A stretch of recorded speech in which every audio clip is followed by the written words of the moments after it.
Hello दोस्तों, स्वागत है आपका हमारे यूट्यूब चैनल अनसंग वॉरियर्स में। हल्दी घाटी युद्ध के तुरंत बाद महाराणा प्रताप अपनी सेना सहित उनवास के पहाड़ी रास्ते से कोलियारी गांव पहुंचे, जिसे उन्होंने प्राथमिक उपचार हेतु विकसित कर रखा था। वहां उन्होंने अपनी घायल सेना तथा घोड़ों का उपचार करवाया। इस युद्ध में महाराणा प्रताप को कुल 7 बड़े घाव लगे थे, लेकिन उन्होंने धैर्य नहीं खोया। वहीं दूसरी ओर जब मानसिंह बनास नदी किनारे स्थित अपने शिविर में पहुंचा तो वह हतप्रभ रह गया, क्योंकि महाराणा प्रताप ने युद्ध के दौरान ही भील सेना को भेजकर मुगलों की रसद सामग्री पहले ही लूट ली थी। दूर दूर तक कोई खेत दिखाई नहीं दे रहा था। महाराणा प्रताप ने युद्ध से पूर्व ही गोगुंदा व खमनोर के आसपास के मैदानी इलाकों में फसलें उजाड़ दी थी। वह प्रजा को सुरक्षा की दृष्टि से पहाड़ी क्षेत्रों में ले गए थे। 19 जून 1576 को मानसिंह ने फौज समेत मेवाड़ की तत्कालीन राजधानी गोगुंदा की ओर प्रस्थान किया। मुगल फौज के मन में यह आशा लिए हुए थी कि गोगुंदा में उन्हें रसद के साथ साथ धन संपदा भी अवश्य ही हाथ लगेगी, लेकिन उनका यह भ्रम भी टूट गया, क्योंकि महाराणा प्रताप पहले ही गोगुंदा के महलों को खाली करवा चुके थे। धन संपदा तो दूर की बात, उन्हें वहां रसद तक नहीं मिली। अपने ही घोड़ों को काट कर उन्हें खाना पड़ा था। हल्दी घाटी का प्रत्यक्षदर्शी मुगल लेखक बदायूनी अपनी पुस्तक मुंतखब तवारीख में लिखता है कि लड़ाई के दूसरे दिन हमारी फौज हल्दी घाटी दर्रे से होती हुई गोगुंदा पहुंची। हमारे वहां पहुंचने से पूर्व ही राणा ने गोगुंदा खाली कर दिया था।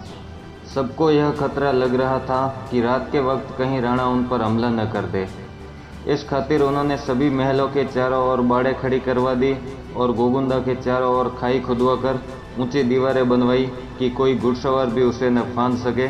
तब जाकर सबने तसल्ली की सांस ली। बदायूनी आगे लिखता है कि अगले दिन सुबह वे सब अलग अलग सिपह सालारों की कमान में छोटी छोटी फौजी टुकड़ियां बनाकर चारों ओर भोजन की तलाश में रवाना हुए, ताकि खाने का व फौज के रसद का कुछ बंदोबस्त किया जा सके। उस इलाके में सिवाय आमों के कुछ भी खाने को नहीं मिला। यहाँ हर आम एक एक सेर का होता था, पर इनमें मिठास और खुशबू ज़्यादा नहीं थी। लगातार आम और मांस खाकर हमारी फौज बीमार पड़ चुकी थी। दिन प्रतिदिन हमारे घोड़ों व ऊँटों की संख्या कम होती जा रही थी। दोस्तों, इस युद्ध को लेकर इतिहासकारों में शुरू से ही मतभेद रहे हैं। कई इतिहासकारों ने इस युद्ध को अनिर्णित माना है, तो कईयों ने महाराणा प्रताप व कईयों ने अकबर की विजय बताई है। अबुल फजल ने अकबर की आत्मकथा आईन अकबरी में स्पष्ट रूप से लिखा है कि इस जंग का उद्देश्य राणा तथा उसके वतन को जड़ समेत खत्म करना था, जो कि अकबर अपने संपूर्ण जीवन में भेजे गए किसी भी अभियान में पूरा नहीं कर पाया था। बदायूनी द्वारा बताई गई यह स्थिति हल्दी घाटी युद्ध के तुरंत बाद की है। जो लोग यह मानते हैं कि हल्दी घाटी का युद्ध मुगलों ने जीता था, उनके लिए केवल यही प्रमाण पर्याप्त है। आप स्वयं अंदाजा लगा सकते हैं कि जिस फौज को विजयी बताया जा रहा है, उस फौज पर शत्रु पक्ष का ऐसा भय था कि उन्हें कैदियों की तरह भुखमरी से दिन काटने पड़ रहे थे। विजयी फौज के सेनापति व मीर बख्शी को अकबर इनाम देने की बजाय उनकी अपने दरबार में ड्योढ़ी तक बंद कर देता है। 6 माह तक अकबर ने सेनापति मानसिंह व मीर बख्शी आसफ खां के मुगल दरबार में प्रवेश पर प्रतिबंध लगा कर रखा। ये सब घटनाएं मुगलों की विजय तो नहीं दर्शाती, फिर भी कुछ वामपंथी इतिहासकारों ने इस जंग की विजय का श्रेय अकबर को ही दिया है। अंततः 10 अगस्त 1576 ईस्वी में गोगुंदा तथा आसपास के इलाकों में मुगल थाने तैनात कर मानसिंह पुनः आगरा चला गया। वहीं दूसरी ओर महाराणा प्रताप ने क्रमशः कुंभलगढ़ व चावंड को अपना मुख्य केंद्र बनाकर अपनी सेना को पुनः संगठित किया। हल्दी घाटी के इस युद्ध के पश्चात महाराणा ने अपनी सैन्य रणनीतियों में मुख्य बदलाव किए। उन्होंने खुली मैदानी लड़ाइयों के स्थान पर पहाड़ी छापामार युद्ध प्रणाली को ईजाद किया, क्योंकि वे मुगलों व मेवाड़ की सेनाओं के संख्या बलों के आंकड़ों से भली भांति परिचित हो चुके थे। ईस्वी सन 1576 के जुलाई से अक्टूबर माह के मध्य मेवाड़ की पड़ोसी रियासतों से महाराणा प्रताप ने संपर्क स्थापित कर उन्हें भी मुगलों के विरुद्ध विद्रोह करने हेतु प्रोत्साहित किया। इन दिनों राजपूताने की मेवाड़, मारवाड़, सिरोही, डूंगरपुर, जालौर आदि रियासतें भी मुगलों का पुरजोर विरोध कर रही थी। हल्दी घाटी के परिणामों से नाखुश अकबर मेवाड़ की सहयोगी रियासतों की गतिविधियों से और भी नाराज हो गया। अकबर स्वयं 11 अक्टूबर 1576 को एक भारी भरकम फौज के साथ मेवाड़ आया। वह कुल 6 माह तक मेवाड़ में रहा तथा मेवाड़ के आसपास के इलाकों में महाराणा प्रताप को पकड़ने का प्रयास किया, लेकिन वह असफल रहा। अंततः अपने सेनापति शाहबाज खां को नियुक्त कर वह पुनः आगरा चला गया। दिल्ली के बादशाह के लिए इससे अधिक और शर्म की बात क्या होगी कि वह अपना इतना अधिक समय, धन तथा सेना लगाकर भी एक छोटे राज्य मेवाड़ के महाराणा को अपने अधीन न कर सका। शाहबाज खां ने उदयपुर तथा गोगुंदा पर अधिकार करते हुए मेवाड़ में जगह जगह मुगल थाने बिठा दिए। उसे जब यह खबर मिली कि महाराणा प्रताप कुंभलगढ़ में है तो उसने दुर्ग को घेर लिया, लेकिन उससे पूर्व ही महाराणा प्रताप राव भांड को कुंभलगढ़ दुर्ग सौंपकर जा चुके थे। 6 माह की घेराबंदी के बाद भी जब वह दुर्ग को न जीत सका तो उसने कूटनीति का प्रयोग करते हुए दुर्ग के अंदर ही किसी भेदी को अपनी ओर मिला लिया। उसने दुर्ग के जल स्रोतों में गोरक्त मिलवा दिया। इस कारण राव भांड को मजबूरन किले के द्वार खोलने पड़े। सभी मेवाड़ी योद्धा बहादुरी से लड़ते हुए वीर गति को प्राप्त हुए और शाहबाज खान ने दुर्ग पर अधिकार कर लिया। शाहबाज खान ने छल से कुंभलगढ़ दुर्ग को जीता था। यह पहली और आखिरी बार था जब कुंभलगढ़ दुर्ग पर किसी आक्रमणकारी का कब्जा हुआ हो। अकबर शाहबाज खां की इस सफलता से अत्यधिक प्रसन्न हुआ। उसने इसे 2 बार मेवाड़ के विरुद्ध सैन्य अभियानों का नेतृत्व दिया था। अंत में मेवाड़ तथा मेवाड़ के सीमावर्ती इलाकों में कुल 80 मुगल थाने तैनात कर शाहबाज खां पुनः दिल्ली चला गया। शाहबाज खां के जाते ही महाराणा प्रताप ने पुनः पहाड़ियों से निकलकर मुगल थानों पर आक्रमण करना शुरू कर दिया और गोगुंदा व उदयपुर पर पुनः अपना कब्जा कर लिया। जब अकबर को महाराणा प्रताप की इन गतिविधियों की खबर मिली तो उसने पुनः एक अभियान महाराणा प्रताप के विरुद्ध भेजने का निश्चय किया। इस बार उसने अपने गुरु बहरम खान के बेटे अब्दुल रहीम को अपनी सेना का सेनापति बनाया तथा उसे खान खाना की उपाधि दी। अकबर ने एक भारी फौज मेवाड़ पर चढ़ाई हेतु भेजी। अपनी फौज के साथ रहीम सर्वप्रथम मेवाड़ के शेरपुर नामक स्थान पर पहुंचा। वहां अपने परिवार को सुरक्षित छोड़कर वह महाराणा प्रताप की खोज में निकल गया। इस बात की खबर जब महाराणा प्रताप के पुत्र कुंवर अमर सिंह को लगी तो उन्होंने तीव्र गति से शेरपुर पर आक्रमण कर मुगलों को परास्त कर दिया तथा रहीम के परिवार को बंदी बनाकर महाराणा प्रताप के समक्ष हाजिर हुए। इस बात का पता जब रहीम को चला तो उसके हाथ पांव फूल गए। महाराणा प्रताप को जब पता चला कि अमर सिंह ने रहीम के परिवार की औरतों को भी बंदी बनाया है तो उन्होंने अमर सिंह को जोरदार फटकार लगाई तथा उन बेगमों को सकुशल शेरपुर भिजवाने की व्यवस्था करवाई।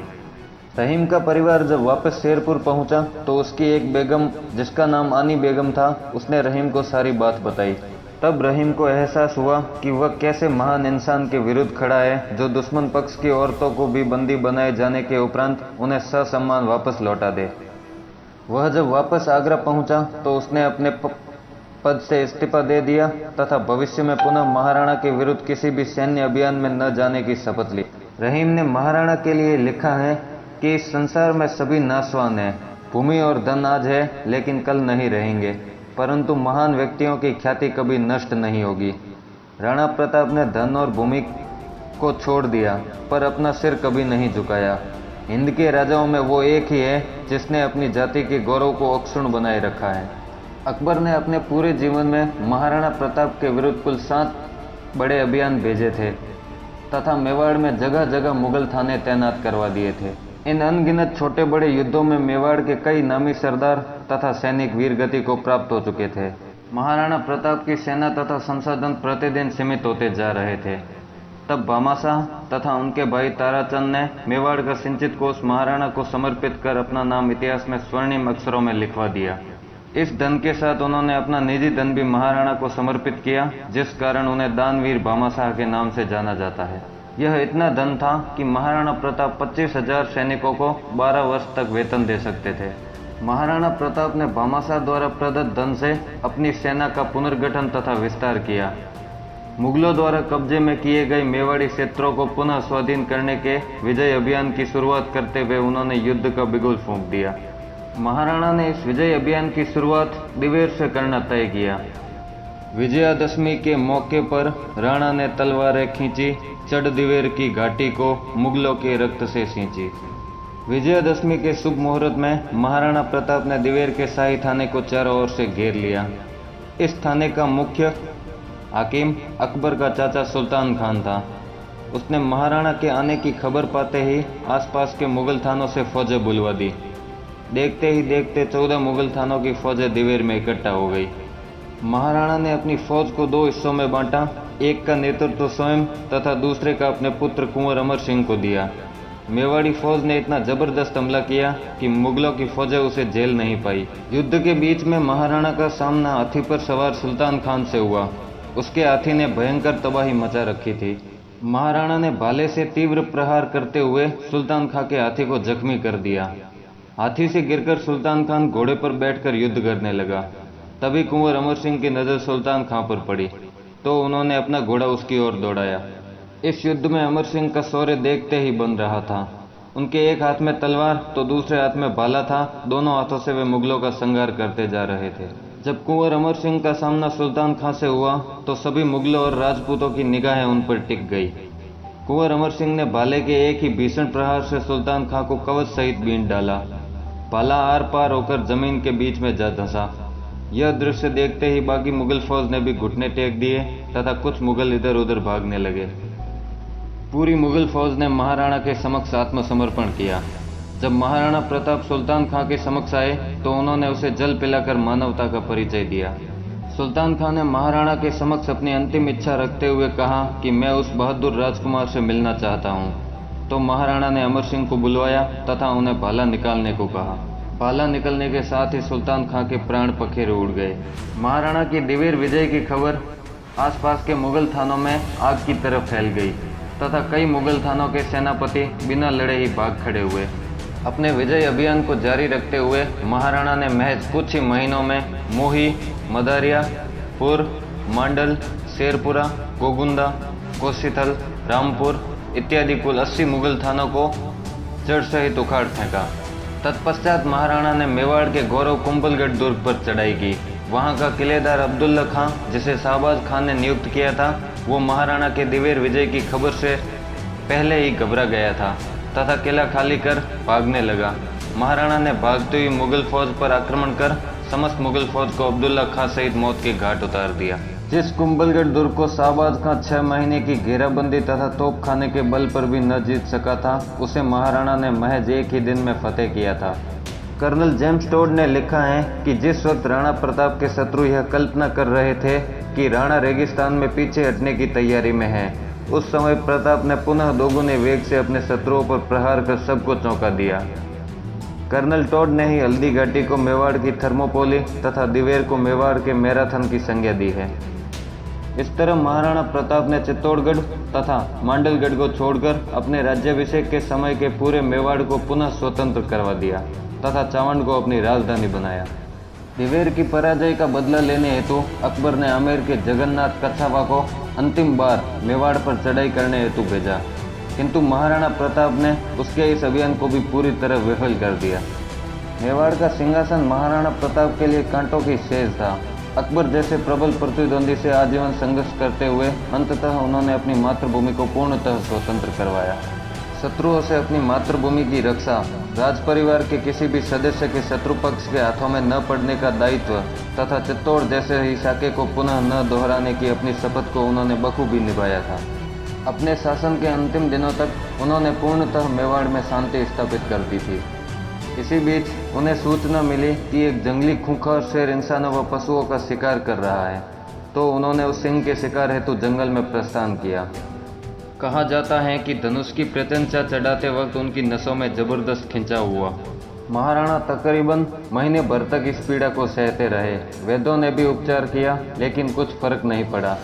राजपूताने की लाज रखने वाले इस महान योद्धा का अंत समय निकट जानकर बड़े बड़े राजपूत राजा तथा मुस्लिम सरदार उनका हाल जानने हेतु चावंड आने लगे। अपना अंत समय निकट जानकर महाराणा प्रताप ने अपने ज्येष्ठ पुत्र कुंवर अमर सिंह का हाथ अपने हाथ में रखकर कहा कि मेवाड़ की स्वाधीनता बरकरार रहनी चाहिए। महाराणा के समक्ष मेवाड़ के प्रमुख सरदारों तथा सामंतों ने बप्पा रावल की गद्दी की शपथ लेकर कहा कि हम सभी मेवाड़ की स्वाधीनता को अक्षुण्ण बनाए रखेंगे। तत्पश्चात 29 जनवरी 1597 ईस्वी को चावंड के महलों में महाराणा प्रताप ने इस नश्वर संसार को अलविदा कह दिया। उदयपुर के निकट बांडोली गांव में उनका अंतिम संस्कार किया गया, जहां आज भी उनकी 8 खंभों की छतरी स्थित है। ईश्वर की माया भी अपार है। जो वीर अनेक लड़ाइयों में कभी घायल तक नहीं हुआ और जो अपनी तलवार से अनेक शत्रुओं को मृत्यु शैया पर सुलाता रहा, वही वीर कमान खींचने से बीमार होकर इस संसार से सदा के लिए विदा हो गया। महाराणा प्रताप की मृत्यु का समाचार मुगल दरबार में पहुंचा तो वहां उपस्थित अकबर के सभी मुगल सरदार तथा अमीर प्रसन्न हुए, पर दरबार में उपस्थित राजपूतों की आंखें भर आई। उस वक्त मुगल दरबार में महाकवि दुर्सा आड़ा भी उपस्थित थे, जिन्होंने उस वक्त अकबर के जो हाव भाव देखे उसे अपने दोहों के माध्यम से कुछ इस प्रकार लिखा है। अस लेगो अण दाग, पाग लेगो अण नामी, गो आड़ा गवड़ाय, जी को बहतो दुर्बामी।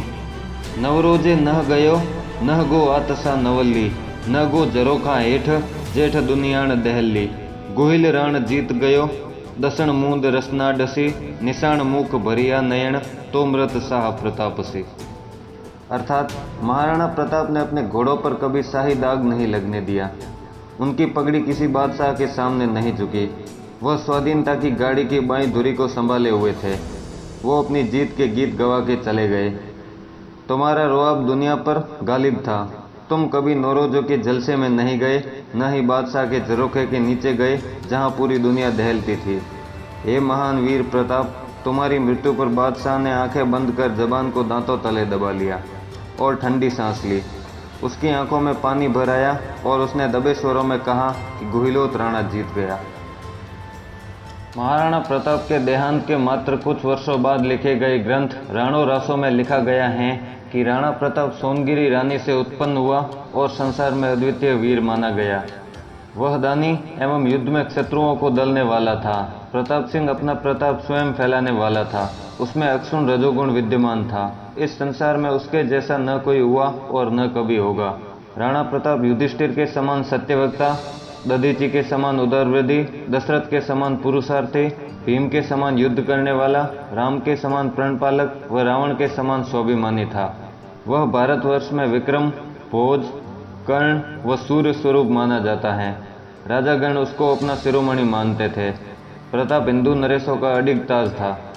कर्नल जेम्स टोड ने अपनी पुस्तक में लिखा है कि मैं स्वयं उन पहाड़ियों पर चढ़ा हूँ, उन नालों को पार किया है और उन मैदानों में घुमा हूँ जो राणा प्रताप के गौरवमय रंगमंच में पड़ते हैं। मैंने इनके वंशजों से पूछताछ की तो वे कई बार इनकी गाथा सुनाते सुनाते रो पड़ते थे। वर्ष के उपरांत वर्ष व्यतीत होते गए। हर वर्ष राणा प्रताप के साधन कम होते जाते थे और उनकी विपत्तियां बढ़ जाती थी, लेकिन मनोभावनाओं को आकाश जितना ऊंचा उठा देने वाले छंदों तथा देश प्रेमी प्रताप की प्रशंसा करने वाले राजा और सामंत, हिंदू और तुर्क सब में होड़ लगी रहती थी। जो घाटी उदयपुर की रक्षा करती हैं, उसकी चोटी से राणा प्रताप चित्तौड़ के उन कंगूरों को देखता था जिनसे उसे सदा अनजान बने रहना था। मुगल सम्राट अकबर की स्मृति के लिए यह सम्मान की ही बात है कि उसका नाम महाराणा प्रताप जैसे वीर के साथ अनेक परंपरागत पद्य पंक्तियों में अंकित है। दोस्तों, महाराणा प्रताप के जीवन पर आधारित यह वीडियो श्रृंखला आपको कैसी लगी कमेंट बॉक्स में ज़रूर बताएं।